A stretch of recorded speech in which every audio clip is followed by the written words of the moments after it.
Okay, so we're back on SID. We're doing back on the brakes, and we're doing a bit of rework.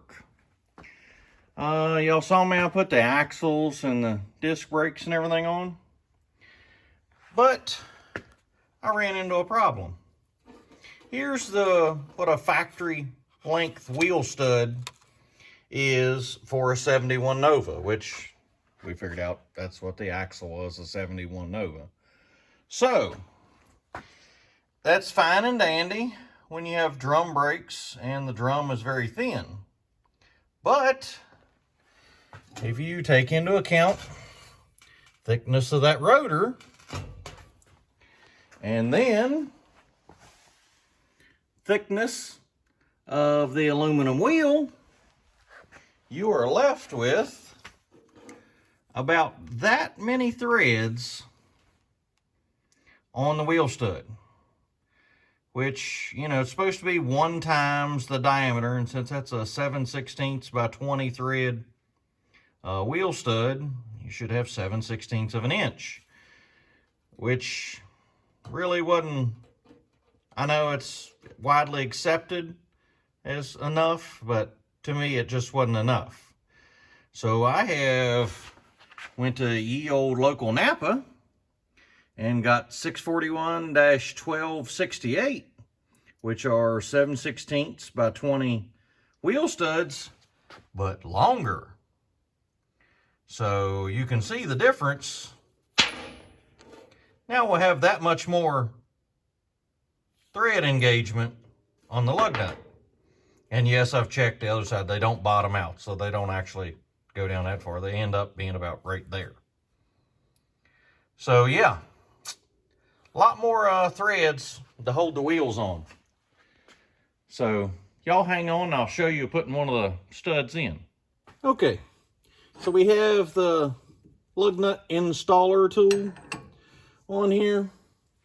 And what I'm doing is sticking my thumbnail behind the head of the stud and pulling down and putting the ugga-duggas on it.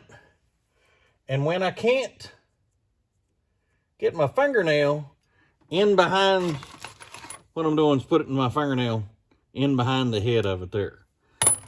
When I can't get that there anymore, then I'll pull it one more turn just to make sure it's tight, but not stripping it out. Just to pull on it, just to make sure it's tight. There you go. Then we back it off.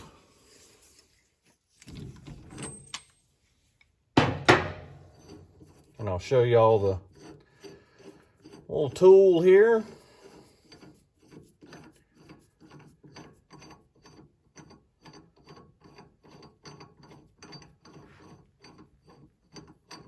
See, longer stud.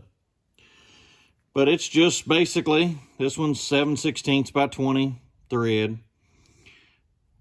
It just pulls it through. And what I did, the kit didn't come with it, but I added this little washer from a harmonic balancer installer tool. I like to put that little thrust washer in there so that it has something to spin on.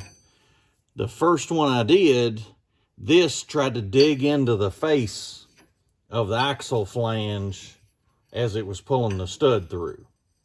So on all the rest of them, I put the thrust washer on, an extra washer on the front to take up the size, and then just turn the tool, and no anti-seize or anything on the studs. But as you can see, pulls it through, and now we have plenty of stud for our wheels to go on. So now I got 4 more to go, and I can put this back together and finally bleed the brakes on this car. It's been a while on this operation, but so there you go. That's how you install a wheel stud, at least with this handy dandy little tool. I'll see if I can find the part number for this somewhere. I don't remember where I got it, but yeah, there you go. Alrighty, so I didn't bore everybody with putting the other 4 studs in there. Y'all saw how it worked on one. It Worked the same way for the other 4. And you see now, I have much more stud to put the lug nut on. So, yeah. We'll tighten these up now, torque them down, and we got to bleed the brakes. And then I'm going to take the car for a ride. I'm going to leave the center caps off so I can re-torque the wheels. After about a 50 or 100 miles, we'll check and make sure, because these center caps are a real pain to get back on there. So I don't want to take them on and off multiple times. But yeah, so that's a kind of product review, little Summit stud installer. So I think it worked pretty good. Works a lot better with the little thrust washer on the end.